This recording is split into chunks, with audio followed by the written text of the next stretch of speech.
All right, welcome back. Um, Actually, I hope you got. I'll tell you a quick thing. I've been on the road for 3 days now. I was going to say, I hope you guys appreciate that I'm here today, but there's a story there. I've been on the road. I joined the Jason Levine show just temporarily, going on the road with Jason and a few other great speakers, Tanya Clemens and Angela Tabak. I went to Drumheller on Monday, Leduc on Tuesday. Last night was Red Deer, and I rushed back to Calgary to do the show. So hope you appreciate that. And let me tell you, it was a white knuckle drive last night. Maybe I should have stayed overnight in Red Deer and come back this morning, but it was a white knuckle drive. Question for you guys. I used to trust what we call professional drivers, right? Here in Alberta, you see guys on the roads all the time, like professional drivers, the guys driving the big rigs, right? It's a tradition in Alberta. Lots of guys drive trucks. We need them to deliver equipment up in the field, big hauls, big loads, and stuff like that. But am I the only one now who feels a little nervous around some of these big trucks these days? Something's not right, and I think we all know what it is, right? I mean, yesterday there was trucks driving with their blinkers on, and then you have the other extreme. You have trucks that are driving at full speed in the blizzard, and there's like the in between is missing. And I'm like staying away from the big trucks. Maybe it's me, but I don't feel good about around being what used to be called professional drivers. You saw the show here today. Before I come here in studio, John always asks me what I kind of want to talk about, so he can prepare the title, the thumbnail, and I wanted to talk about bilingualism.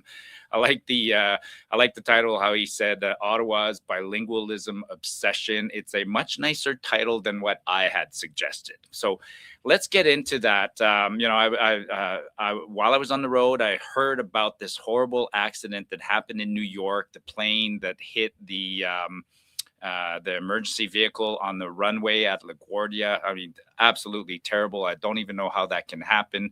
Luckily, it only happens, extremely rarely, like every 30 or 40 years. So it's not, there might have been near misses, but an actual impact between a vehicle and a plane is extremely rare. We don't know much about what led to the tragedy. They're going to investigate it, and we'll learn about it eventually. But I want to just start the show with this clip from Mark Carney, and we're going to play the whole clip. At first, we thought we'd only play 30 seconds of it, the one that really annoyed me. But let's play the whole clip. First, I want to repeat my sincere condolences to the families, to the friends, to the work colleagues of the two young pilots, Monsieur Fauré and Monsieur Gunter, d'Air Canada, of Air Canada, whose actions saved lives. We proudly live in a bilingual country. And companies like Air Canada particularly have a responsibility to always communicate in both official languages, regardless of the situation.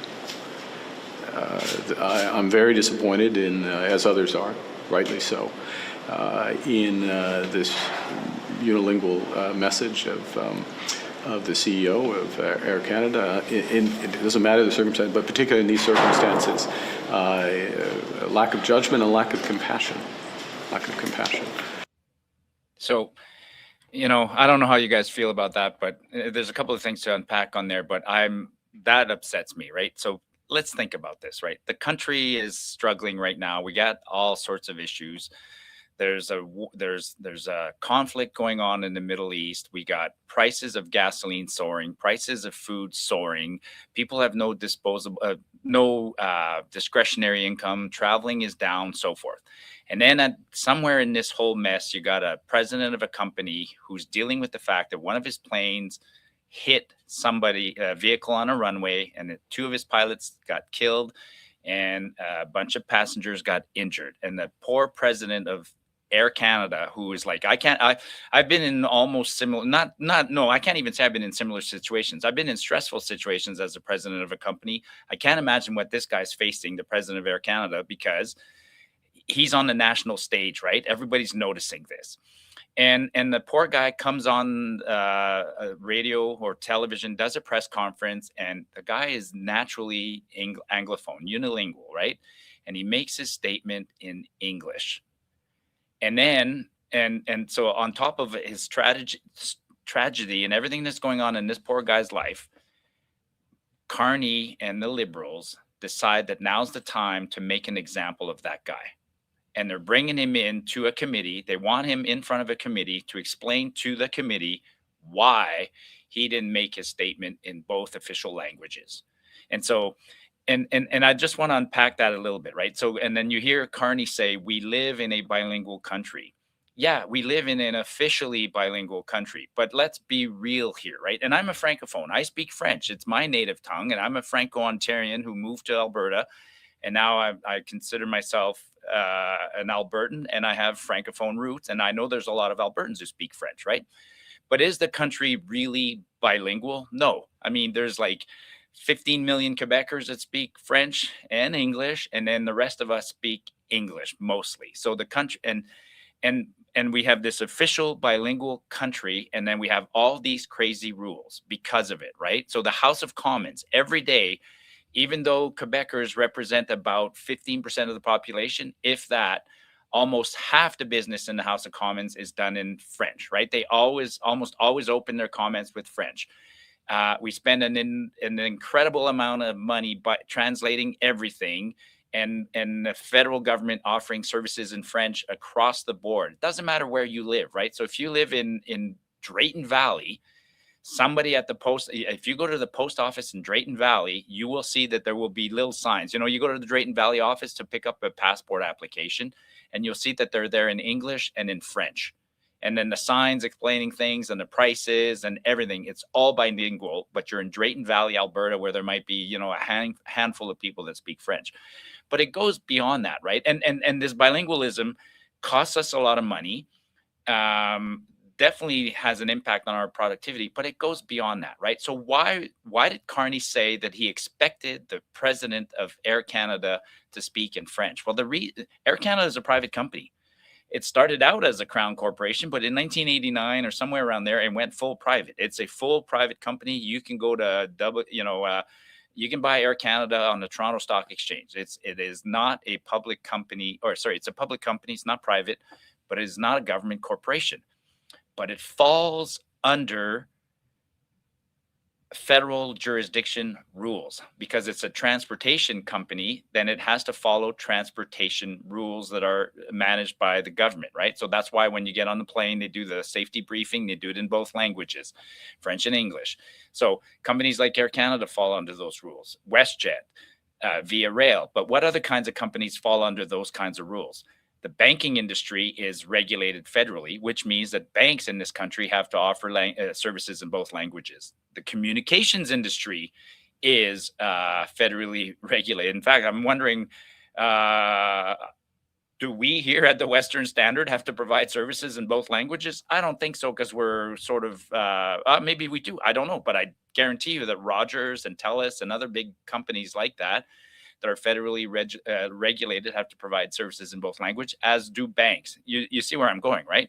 And so so there's one thing to be federally regulated to offer services in both language. I think it's going a little too far to expect that the president of one of those companies has to be perfectly bilingual and offer his condolences in a tragedy in both languages. And I'm sure he was going to do it, and I'm sure there were press releases and statements in both languages, but as he spoke, it wasn't done in both languages.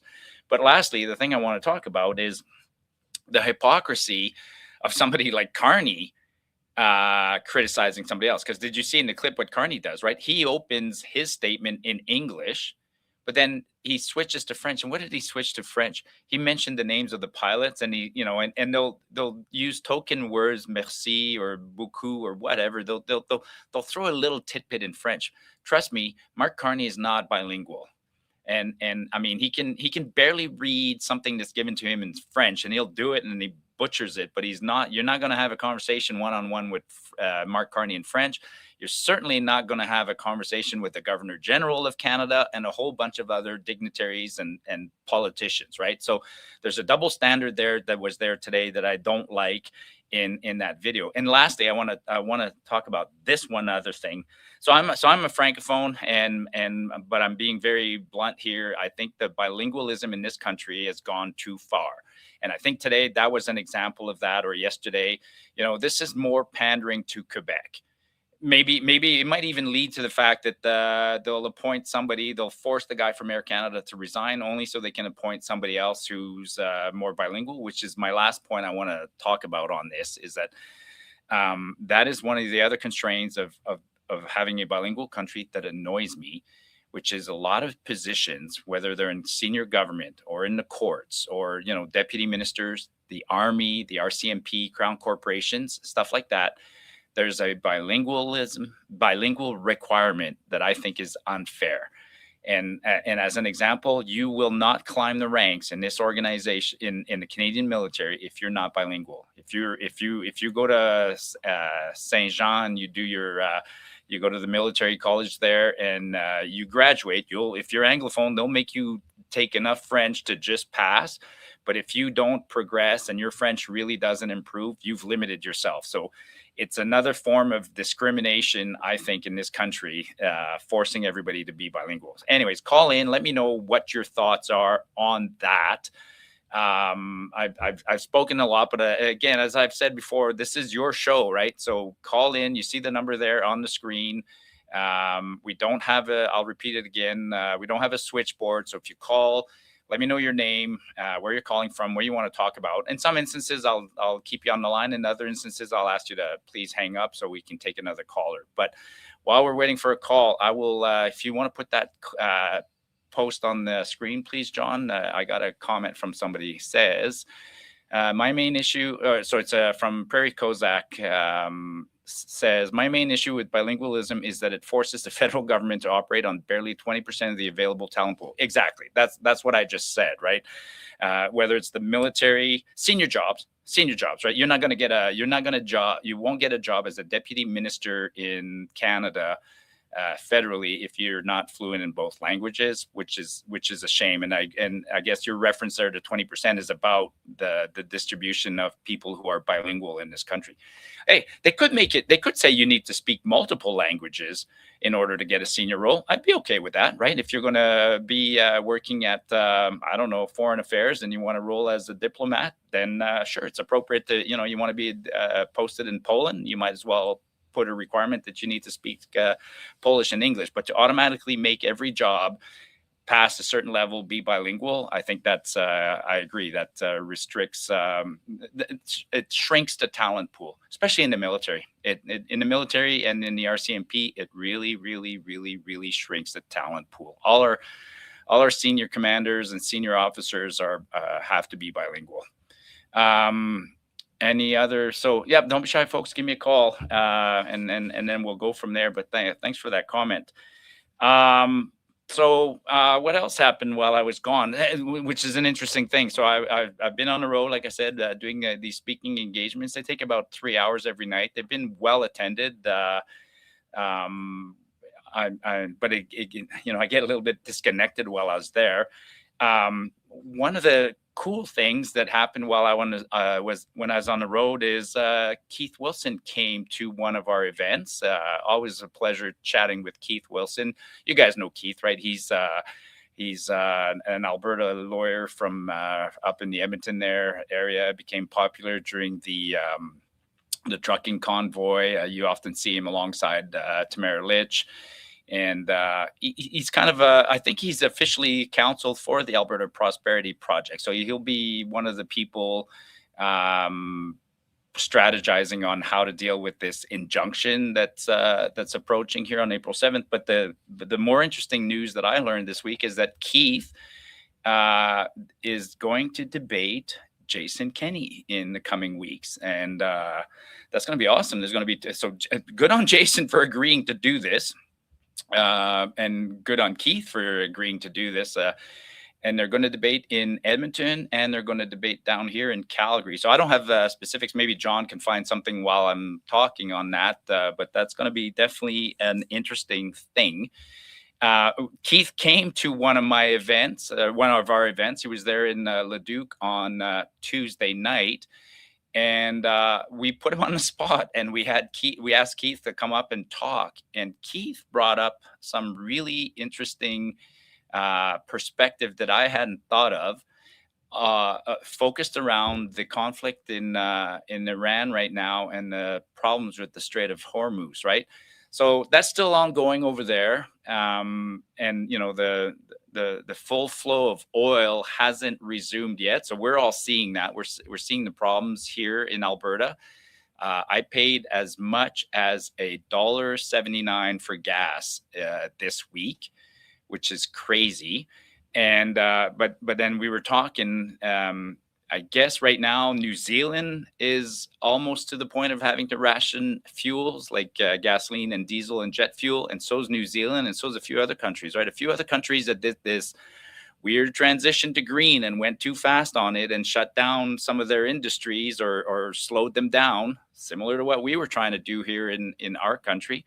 Those places are hurting.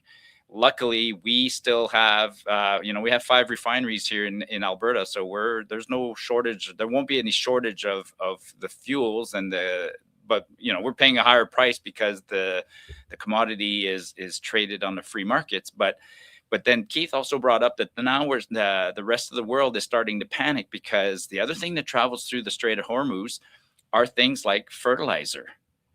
And I hadn't really paused to think about that. Again, we're blessed here in Canada with a ton of good fertilizers, right? We have potash in Saskatchewan, and then here in Alberta, in the process of producing our natural gas, there's maybe you've heard the term sour natural gas. Like we refer to it as sweet and sour natural gas, and the sour natural gas is the gas that has hydrogen sulfide and carbon dioxide in it in large quantities, but it mostly refers to hydrogen sulfide. And here in Alberta, we take out that sour component, that toxic hydrogen sulfide, and then we turn it into sulfur, elemental sulfur.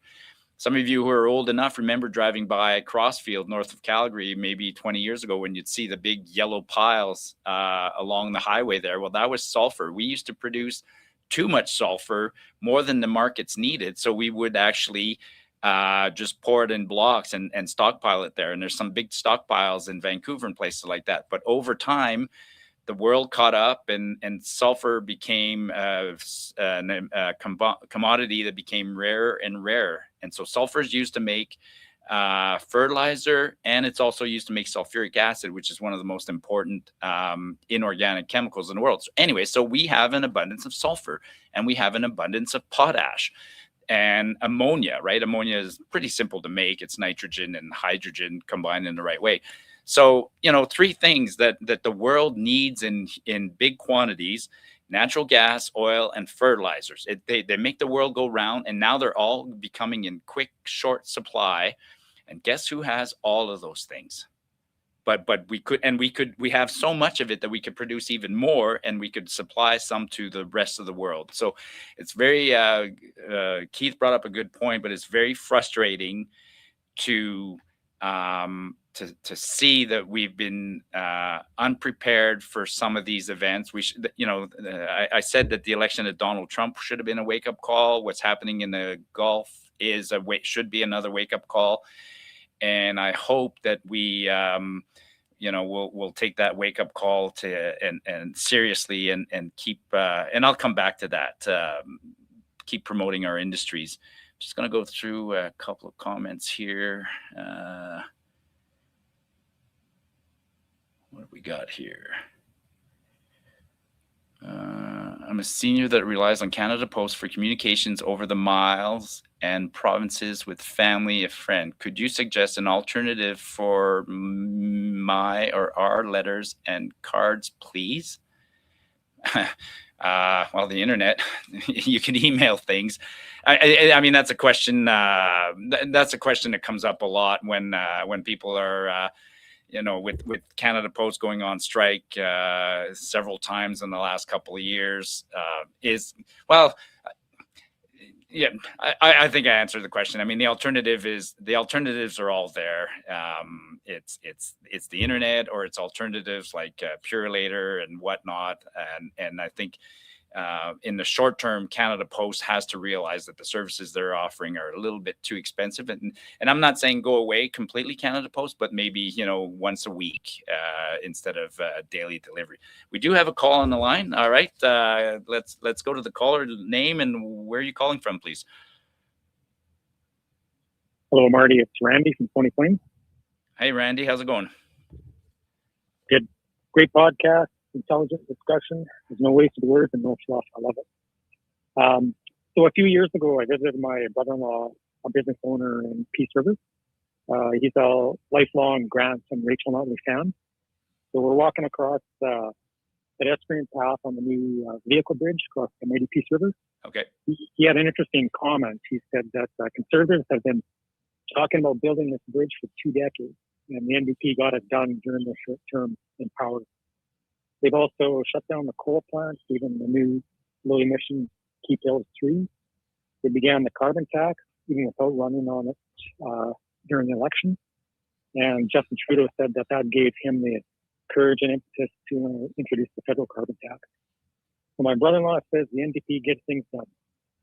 And we're paying dearly for this debt. And here we are in 2026, we can't even get a beneficial Alberta pension plan. Even though the Premier ran on it, has twice been given membership mandate as per our Westminster system. Plus, last year she got positive feedback at the Alberta Next panel. I also believe, I know she's really interested in referendums, but a referendum on the EPP, while being noble, I don't think it'll work out because legacy media will control its outcomes. It feels like the NDP is steering the bus. Yeah, no, no, great comment, and I agree. I don't agree with the policies a lot of times of the NDP or the Liberals or the Socialists, but I do agree that the NDP in some instances act pretty quickly, and it is a warning that I've made to maybe you were leading to that, right? It's a warning that it's a part that I don't like of say Danielle Smith, who's constantly studying a problem and saying I'm doing my due diligence, and never progressing somewhere. And I think she's genuine in that approach. She's trying to do the right thing because she knows she's going to criticize if she doesn't check off all the boxes. But on the other side, yes, if Nenshi gets reelected, he's not going to do that due diligence. He's going to fly with his mandate, and we're going to see changes quickly. Is that kind of where you were heading with your comment, or? Yeah. Yeah. Okay. Cool. No, appreciate the call, Randy. Anything else, or? No, that's good. Thank you. All right. Great day. Yeah. Thank you. I'm just gonna, while we wait for another caller, I'm just gonna go to one comment there. Somebody said, Marty, I think the best thing for Canada can do is to go to a single operating language. Listen, that's not what I was advocating for in terms of bilingualism, right? I do agree that I'm not going to dispute the fact that the country is bilingual, and I'm not going to dispute the fact that we need to offer certain services in both languages. As frustrating as it is, I think the House of Commons, the proceedings of the House of Commons will continue to be in both languages. Laws will be translated, and I can read the laws in both languages, and so forth and so forth. I agree with that. But I think we need to get reasonable and reduce the requirements. As an example, I don't think it should be a requirement to be perfectly bilingual to become a senior officer in the Canadian Army. I don't think it should be an absolute requirement that every post office across the country have somebody on staff who can speak French, right? I think we need to apply it in a much more reasonable way, because it's getting out of hand on us. Which is one thing, but I also think that it is being used, like we saw it this week. I think it is being used often as a disguised way to transfer benefits to Quebec. So that, and that's kind of the angle I was going with that. I mean, the fact that back to the jobs, right? Most of the senior jobs go to Quebecers, and I think it's a form of discrimination that benefits Quebec a lot more than anybody else. So that's what I was advocating for. I'm not advocating for a unilingual country. Could be worse. You got countries like I think Switzerland has 4 official languages. Actually, that'd be an interesting comment. I don't know if somebody knows that. How many countries in the world operate in 2 languages? I don't know how many. Actually, interestingly enough, the pilots that flew, one of them was a Quebecer, but he had to learn English because in the airline industry, that's an example where around the world, English is the official language of air traffic, right? Every pilot in the world has to learn to speak English to be able to communicate with the towers and places like that. I mean, that's a real problem, right? You're traveling, you're crossing borders, you're going all around the world. So if you want to be an international pilot, you have to speak both languages. If you're just going to, I guess, if you're fly for Chinese airlines and you just fly domestically, then I imagine they just talk to each other in Chinese on those flights. But yeah, who knows? Well, let's stay on or not on politics. Let's stay on energy a little bit. I saw yesterday press release coming out that let me get the wording exactly here, or maybe John can find the press release on Danielle Smith and Ottawa, an agreement in principle on methane emissions. Another one of those things that I want to unpack, right? So what's that agreement in principle? Again, it's apparently we are expected to reduce our methane emissions in Canada, but be careful when you look at that, right? First, they started with carbon dioxide emissions, right? So everybody had to reduce carbon dioxide emissions. By the way, and that's, to me, that's bogus science, right? Carbon dioxide is a trace element, almost inert. It's in very small quantities in the atmosphere, and they accused it of being the culprit behind climate change, even though it's a minuscule amount. So then they passed the carbon tax, and the carbon tax became immensely unpopular, and Carney had to reverse the carbon tax, right? He used almost those exact words. It's an unpopular tax, and we're reversing it. The reason is it was unpopular is because they couldn't achieve what they were going to do with the carbon tax, and at first, they thought it was convenient. We're just going to charge the biggest emitters of carbon dioxide a tax, which happens to be Alberta, right? Hey, how convenient that the biggest producers of carbon dioxide emission is Alberta. And so let's pass a carbon tax across the country, but we're mostly going to collect it from Alberta. Turns out it's an unpopular thing, so they reverse it. So we're positively affected by that. They're addicted to the revenues and to the money and to this insane narrative that they're going to lower, that they're going to control climate. So they need some other boogeyman. So now they're turning their attention to methane. So now they're going to try and make us believe that methane, and methane, by the way, is just natural gas, right? And most natural gas, we burn it into a furnace, and then it becomes carbon dioxide and water vapor. But some methane also escapes.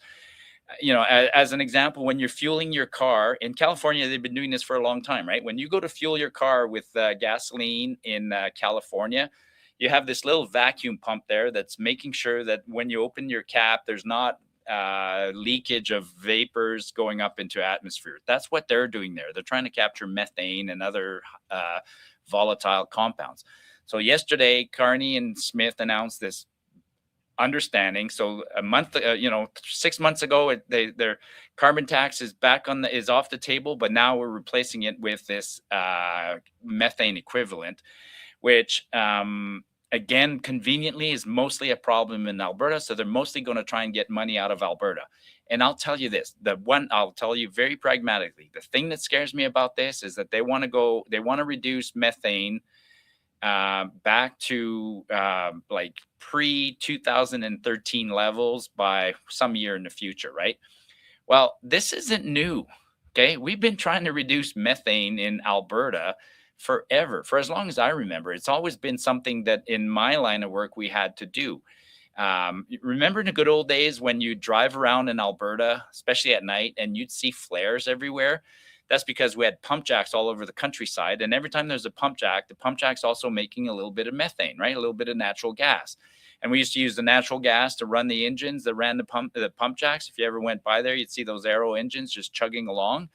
And then somebody said, well, we got to capture that methane. Instead of just burning it, we got to capture it. So we went through all sorts of efforts, right? We built pipelines. I mean, and the methane we were burning was uneconomic. And trust me, if ever it's economic to preserve a resource, the industry will do it.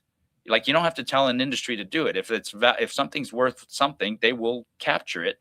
If it's not worth anything, they will dispose of it as a waste. So this flaring that was going on everywhere, we reduced it. Drive around the countryside right now, you barely see any flares because we've found new technologies.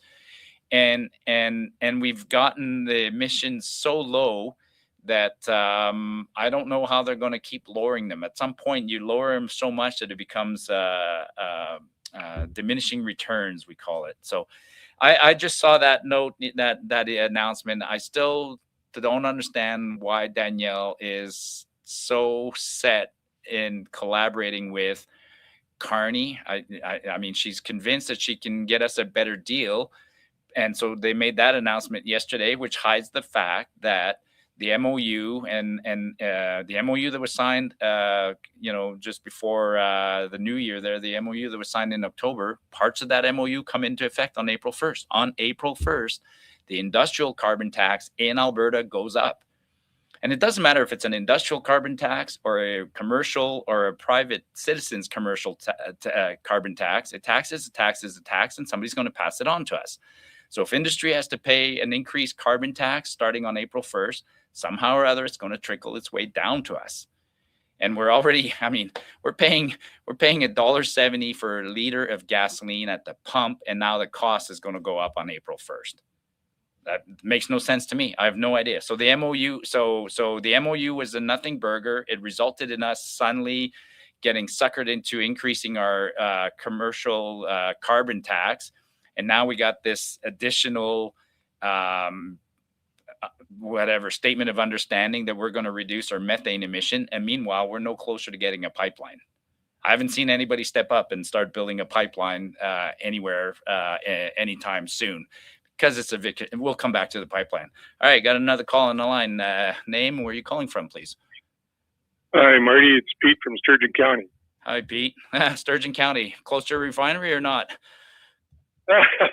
Very close to the refinery. I live in the country, so really close to there. I'm phoning because I got a question for you, and the question is, do you really trust Danielle? Let me preface that. I like Danielle. I think she's done a lot of good for Alberta, but I'm not so sure I trust where she's going in the direction that she's going. And the reason why I say that is because I'm originally from Quebec, and I was born and raised there. I voted in the first referendum. I lived through a lot of this garbage. I was glad to leave there because I grew up English in Quebec.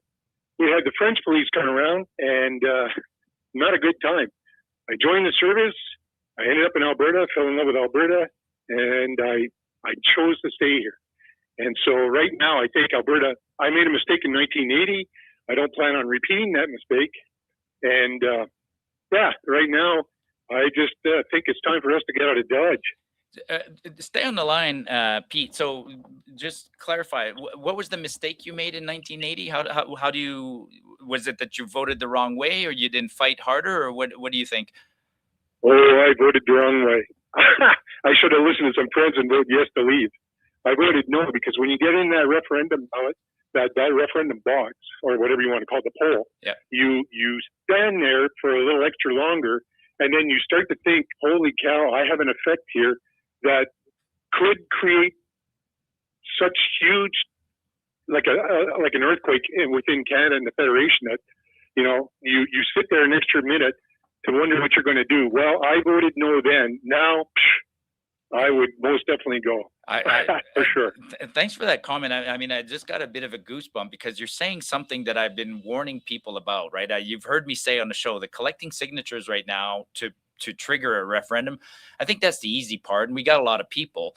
I think getting around the fear that you just mentioned exactly. When you're in that box, that ballot room, and you're going to check off, that's a bigger decision. So thanks for confirming that some people had cold feet, and I'm glad you've changed your mind. So back to your original question. My answer regarding Danielle Smith really changes almost from day to day to day. You can ask me how I feel about her one day, and I'll say I love her and I love the direction she's taking us. Then she'll do something, and then you ask me the same question the next day, and my answer is different, right?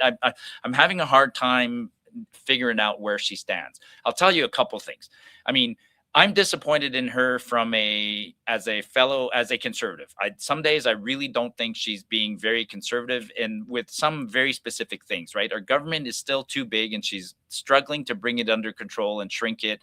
The fact that we run these big deficits, that the spending seems out of control, that part upsets me. But I understand that.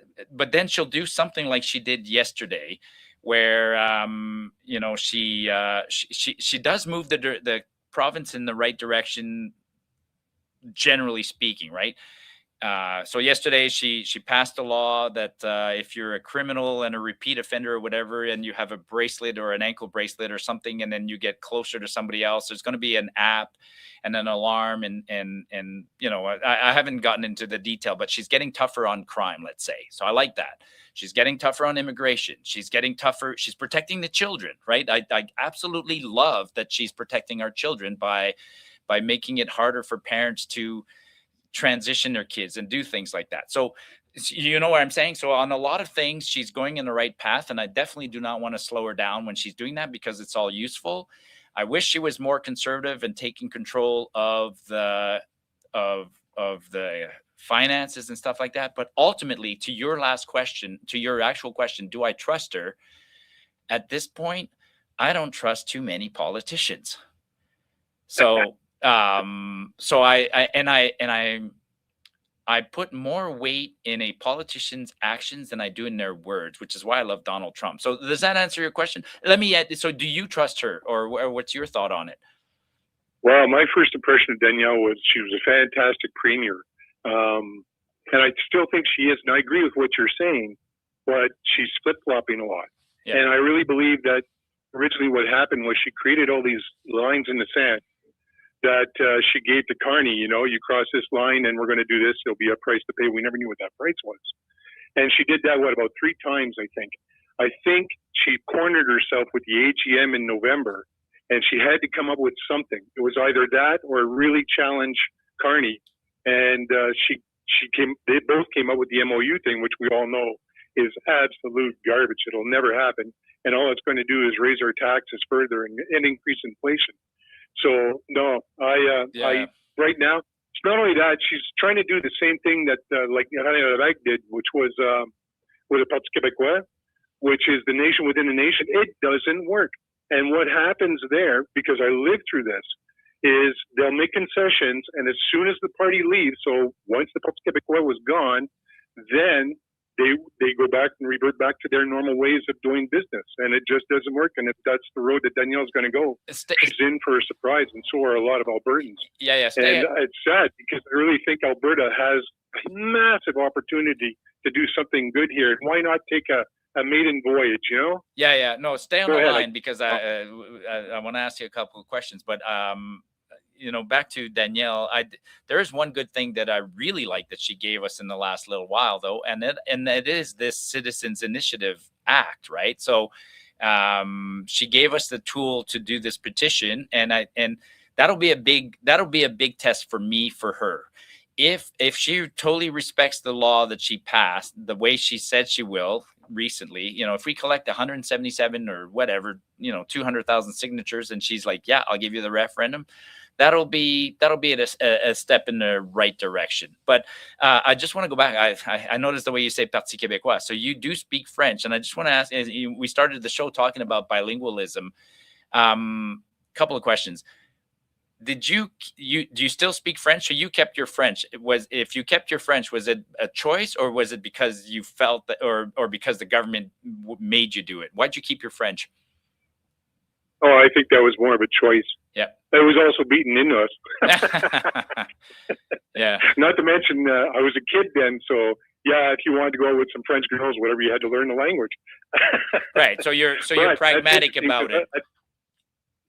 Yeah.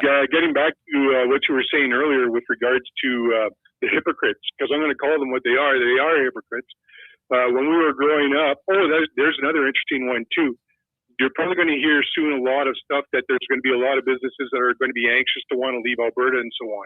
And that this is what happened in Quebec and so on and so forth. But the reality is, in Quebec at the time, was there were a lot of head offices in Montreal. And they came up with Bill 101. And it was Bill 101, which was the language stuff, that actually caused a lot of the head offices to move to Toronto. It wasn't so much the referendum. So I don't buy that logic. That's and at that time, they shoved us all into, like, the English people into like 1 or 2 schools. That was it. And even when you wanted correspondence in English, they would send you everything in French. So you would have to do 2 tax forms in Quebec. You would have to do the federal tax and the Quebec tax, and it was all in French. And so, yeah, even though you would ask for it in English, you wouldn't get it in English half the time.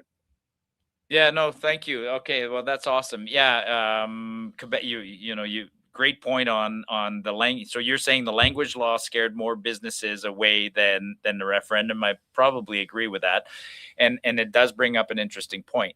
Quebec is almost officially French only and goes out of its way to make life miserable for Anglophones over there. So they play the card both ways, right? Locally at home, they promote French and then discriminate against the English, and then federally they scream when they don't get their way. So I appreciate the call, Pete. Thanks. Hey, is he gone, John, or is he?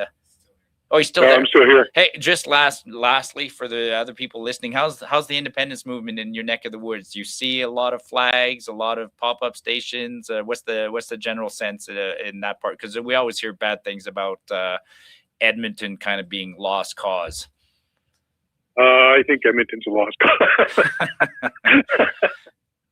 Actually, it's pretty quiet. It seems to be subdued, though it seems to be picking up. And yeah. I'm hopeful. I'm really hopeful for Alberta, because I think it would be amazing to create your own country. And this is the best province in the country as far as I'm concerned. I got here during Ralph Klein, then I was posted away, and I fought to get back. And Ralphie was good. Yeah. So yeah, I think Alberta has a lot of opportunity. Excellent. All right. Thanks for calling, Pete. I'm just reading some of the comments. Somebody said I said New Zealand twice. I don't know what that means. Maybe I was referring to New Zealand and Australia, and I said New Zealand twice. Those are the 2 countries right now that are getting really, really close to having to ration fuel and things like that because of their bad decisions. Staying on the topic of Danielle, another interesting announcement that came out of the Smith government this week. The province plans to close Edmonton's remaining safe consumption sites and others as it shifts towards recovery-focused models. So I guess that means that they finally realize, and it's always amazing that governments take so long to realize what most of us take for granted as common sense. Who thought that handing out hard drugs to people was a good way to help them rehabilitate? Like I'm just glad they're slowly reversing that whole bad policy. Where else I got? All right, well I still got a couple of topics, so give me a call, folks. Otherwise, you're going to make me, you're going to stretch my ability to talk on point on one topic. Quick update on the gun compensation program. We've talked about this one quite a bit in the last few weeks, and maybe this will be the last time we talk about it in this format. But remember, the minister, I call him the chickmunk. I don't even know his name. Actually, I got to be careful. Got to be careful about my statements online now, because Bill C9 passed in the House of Commons this week. So it went through, past its 3rd reading, right? The supposed anti-hate bill passed. So now it's just going to the Senate, which I think is just going to be a rubber stamp. And that's going to be a very impactful bill for people like me, for others here at the Western Standard, for me as a private account on X and whatever. I have to start watching what I say, because I don't want some cop knocking on my door in the near future because of a post I've made online. And speaking of cops knocking on the door, I'll come back to that one. But I got a caller on the line. Go ahead. Name, where are you calling from? Hello, Mr. Marty. This is Gail calling from Red Deer area. From where? Red Deer. Oh, Red Deer. I was just there yesterday. Yes, I'm one of the blessed people who lives in the middle of everywhere. Right on, right on. So what's on your mind? I need, because I know that you are very proficient in explaining things in simplistic terms, please educate me in why within a 12-hour period, gas on the other side of the world has an issue and our gas at the tanks go up. I know it has something to do with the economic price in futures and gas and all of that, but I need a very simplistic answer because I'm very simplistic. It's unfortunately it's supply and demand, and the world needs 100 million barrels of oil every day, and because of the and because of what's happening in the Gulf right now, the supply is reduced by about 30 million barrels. Like, it's a big drop, and because there's a big drop, everybody's stepping over each other trying to buy oil, and the sellers are jacking up their prices. So as we just said, you got countries like the boats are stopped, the oil's not flowing, so whoever it's a market right now. So some guys like, I'll offer you $80, and the other guy goes, I'll offer you 85, and I'll offer you 90. So the price is just going up and up and up and up. And even though we're half a world away and we make more oil than we need here, our guys, I don't blame them for doing this. They are selling their oil at a higher price. So some of the oil that's being produced here now is going to make its way to Houston and make its way to Vancouver and get on boat and go to those buyers who are paying premium for it. And because they're paying a premium for it, our guys locally are having to compete for it. So the refinery that makes our gasoline, it's a competitor. It has to buy oil from CNRL or Cenovus or Suncor or whoever. They have, some refineries have their own oil, but some don't. And so it's just what's happening right now. And we're all, I wish there was a control on it, but at the end of the day, I'm a libertarian. So I take the pros and the cons. I'm happy when competition, I can't be happy when the competition makes things go in my way. So once in a while, extra, when there's, someday we'll go back to having too much oil, and when there's too much oil, one guy they'll basically dump the oil, and it'll go down in prices, and I'll benefit. So I don't know if that answers your question, but it's pure supply and demand at this point. Actually, that is very good clarification. So basically, they are bidding on future supply. Yes. Yeah. Okay. Yeah. No. And okay. So sometimes some people will say, well, the oil that's being produced today will get sold in 3 weeks from now. Sure, but yeah, they're anticipating, and vice versa. As fast as it can go up, it can go down. I worked on. I think I talked about this on one of the shows earlier. A barrel of oil that goes into. Oh, you're in Red Deer, but if you're closer to Hardisty, that's where the start of the Keystone Pipeline is. A barrel of oil that goes in the Keystone Pipeline at Hardisty, it takes about 27 days for it to get all the way down to Houston. So somebody in Houston is ordering that barrel of oil like weeks in advance and paying a price, trying to anticipate what they're going to make with that. So it's very complicated. And it's easy to kind of want to blame them for gouging us and profiteering, which they are. I mean, they are. But we live in a free market, and that means sometimes things don't go necessarily our way. But great question. Hope actually yesterday in Red Deer, I tweeted out about this. I mean, I paid $1.44 for gasoline at the Costco, and then as I was driving around and I went to my event in Red Deer, I saw it as high as $1.76. So when there's a gap like that in one geography, then you know that somebody's trying to gouge somebody else, right? So. Like anything else, shop it around, folks. Yeah. Thanks for the call. Great question. Okay. Thank you so much. Yeah. Unless you have a follow-up. No, actually, I did. Okay. So I need an education on the difference between sweet gas and sour gas. I have one oil pump on my property and 2 gas lines. Okay. I'm just kind of curious as what is flowing through, and if there's ever a time that I could take a straw and just siphon out what I need rather than going to town and paying it. Yeah, no, never do that. All right, I'll let you hang up and I'll answer that question again real quick. Yeah, thank you. So yeah, so we in Alberta, we produce a lot of natural gas, right? And when we refer to natural gas, it simply means the gas that's coming out of the ground. But what's coming out of the ground? The natural gas that comes out of the ground for us is a whole mixture of stuff.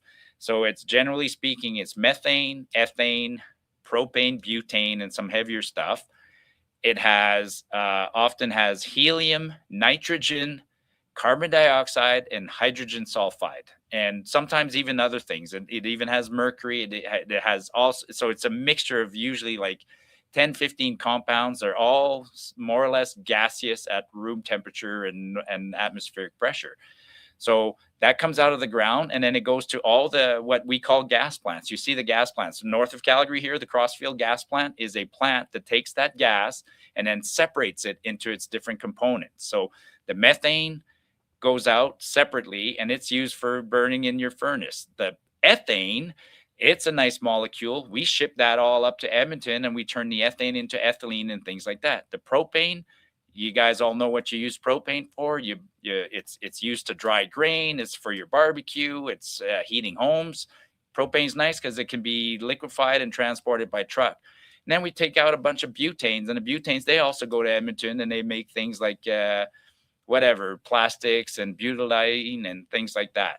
The carbon dioxide, we ship that up in the air. Unfortunately, now they're making us try and capture that and put it back into the ground, right? So there's carbon dioxide that's in the gas. We're also going to, and then the last one, which we call the sour component, is the hydrogen sulfide.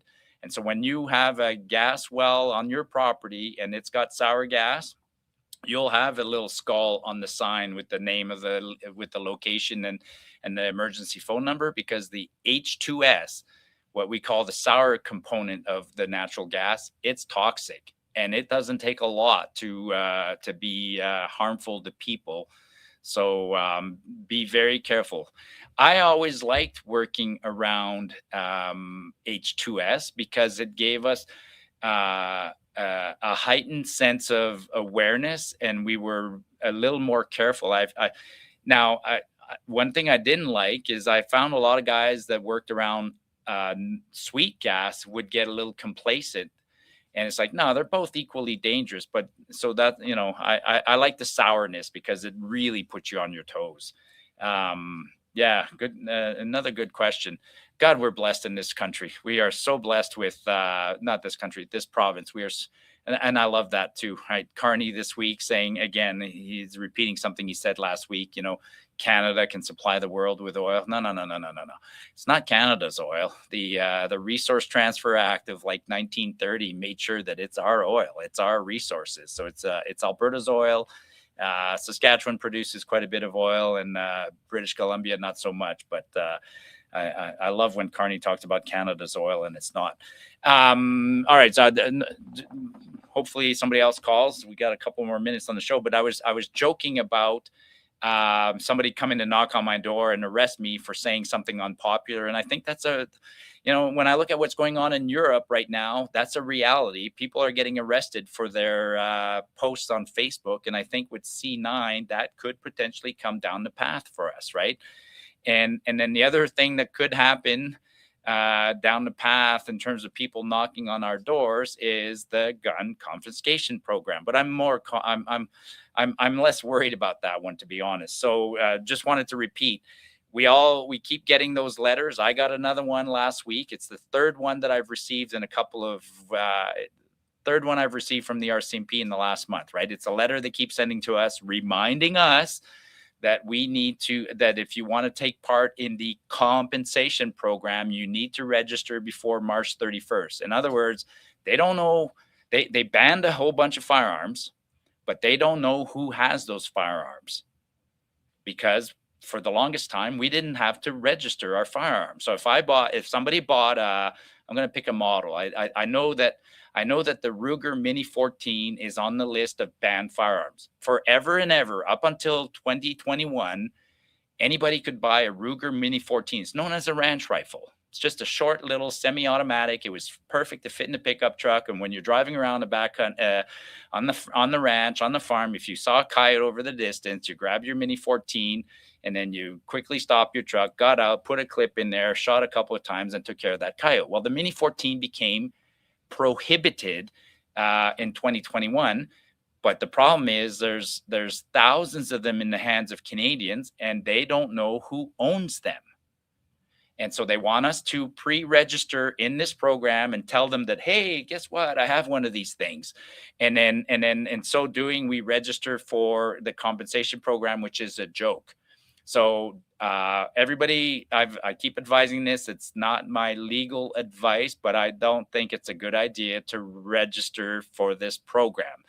And people seem to be following, thinking this along the same lines as me, because only about 20,000 firearms have been registered for this program, which expires on March 31st. So the minister has a problem on his hands, because after March 31st, he's going to have to figure out where the other 650,000 banned firearms are. So people are not complying with his rule. And that's why I said I'm not worried about him coming and knocking on my door. If he wants to come on, knock on my door and do an inventory of my firearms, that's not going to look good on the news for him. Go ahead, caller on the line. Where are you calling from? Name, please. Hey, Marty. My name is Roger. Can you hear me okay? Yeah, perfectly. Go ahead, Roger. Oh, nice. Awesome. First of all, I'm such a big fan of yours. I've been following you just kind of on the different podcasts that you've been on, and I think you're speaking a lot of truth. Like, I really believe in what you're saying. I think, you know, the last 10 years have been really tough on every Albertan. Like, it's just kind of, I won't swear, but it's been really crappy for all of us. I think, you know, the resource staff and just A through Z, it's just, you know, in my opinion, it's just too big a country. Like, I think, you know, I'm born and raised in Alberta. You know, my parents are East Indian. They came here in 1972. My father started with nothing. That's kind of our story. And, you know, he built himself up. It's the story of a lot of Albertans that have been here. And, you know, I think the more I've thought about separation, especially these last couple of years, that's my opinion, is just the country's too big. My question to you is, you know, can you speak to the business owners and the people that do business in not just Alberta to Canada, but in your mind, what does that look like? Like, how does that relationship change if separation is going to go through? And again, thank you so much for being such a proponent of this. I think you're a wonderful voice, and I really love hearing what you're saying. Thanks so much. Okay, perfect. Thanks for calling, Roger. First things, in the tour this week, I've been sitting down with one of the guys speaking with us is a guy named Fergus Hodgson. And as part of his talk, Fergus brings up a really cool concept, which is the fact that countries around the world have come and gone, and bigger countries have shrunk into smaller countries. And he brings up an interesting statistics that, you know, sort of up until about World War I, World War II, like in the interwar periods, we had something like 60 countries around the world. So big, what do you call them? Kingdoms and big areas, right? England built a big empire, and Europe was bigger countries and stuff like that. And then today around the world, there's over 200 countries. So in the same surface, there's 3 times more countries than there used to be 50 years ago, which kind of points to your comment, which is some areas become too big to manage, and just by geography, you end up having regions that have really different interests, right? And I think we see that clearly in Canada, right? So the local interest of somebody in Atlantic Canada is probably more focused on, you know, I'm going to be, you know, very generalist here, but they're more interested, let's say, in fisheries and their aging population, and we're more interested in the fact that we have a younger population, and our focus is oil. So it's very different focuses, different geography, different climate, different realities, right?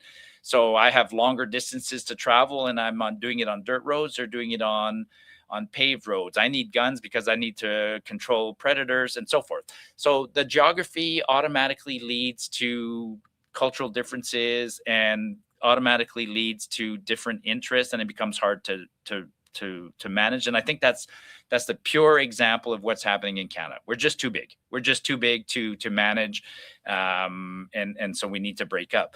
The second part of your question, though, was the businesses. And you know, we had one caller earlier say that in Quebec, some businesses were scared away because of the language laws and whatnot. I'll say this about it, in fact, I won't beat around the bush.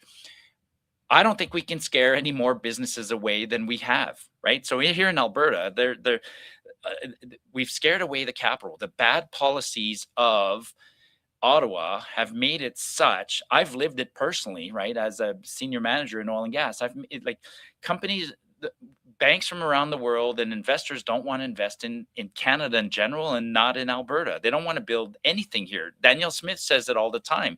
We can't even attract somebody to build a power plant here. Nobody wants to build a power plant. So across the country, I don't think we can scare business away more than we have. That's the first part answer to your question. So then after that, businesses invest in areas. When businesses invest, they're only thinking about 2 or 3 things. A business at its core will be, do I have a market? Is there somebody who wants the product that I have? And can I do something profitably? So that's the number one thing. So if I spend $1, can I make $1.10? So that's the first thing the businesses think. The second thing they think of is how quickly can I do that? Because the value of money, if I invest $1 today, but it takes 3 years before I break even on my investment and I even start making a profit, I'm not going to go there. So that's the risk. And the risk is they look at risk of, will my customers disappear? Will the laws change? Will whatever. So if you think of the way a business thinks, they don't want to invest here in Canada and in Alberta because the risk and the timing is scaring them. So an independent Alberta can easily address those problems by saying, come on in and we'll make sure we speed up the timeline so your money starts working for you quickly, and we'll set a framework of rules that you can understand and you can manage your risk. In fact, that's an interesting thing about risk, is that companies can generally adjust to a lot of risk as long as they know the rules. I used to do this all the time. I don't really care about the rules. If you tell me the rule is I need to do this, as long as I know that the rule is not going to change constantly, I can adjust. I'll decide if I can meet the rules, if it's not too risky, and if I can stay profitable.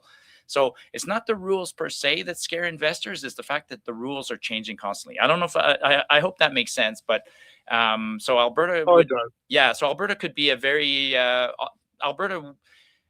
common sense Alberta will attract a lot of investors.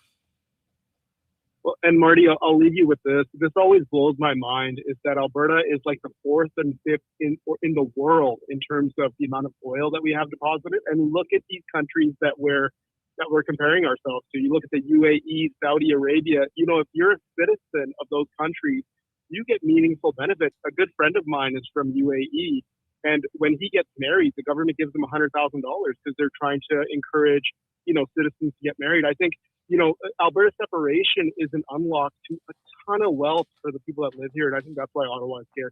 Marty, Thank you so much. I really appreciate you being the voice of this movement. And again, I'm just a big fan, so great to talk to you. Appreciate it. Thanks for calling. All right, folks. Okay, well, I'm glad a few more of you were brave and called. Maybe the secret is picking a topic that's a little more controversial. I don't know. I'm happy with today's show and the questions you guys gave me. Awesome questions. Let me know in the comments what I can do differently, what topics you'd like us to cover. I see we're running out of time. I'll do my quick. Thanks to the Western Standard for giving me a platform and allowing me to share my message. And shout out to them. Make sure if I've said this before. All medias are a little bit biased. That's fine. The Western Standard might be a little more right-leaning. I'm definitely more right-leaning.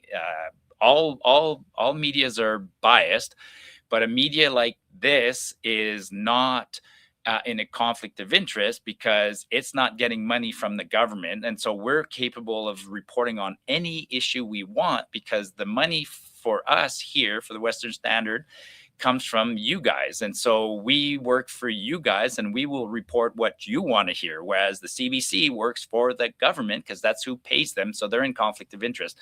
And so that said, we can't do this without your support. So if you're not a member of the Western Standard, I encourage you to become a member. Go to www.westernstandard.news. It's $10 a month or it's $100 a year. And hopefully you guys will be back next week. I'm here on Thursdays at 1:00. Looking for, like I said, it's your show. So make sure you call in. All right. Cheers, folks.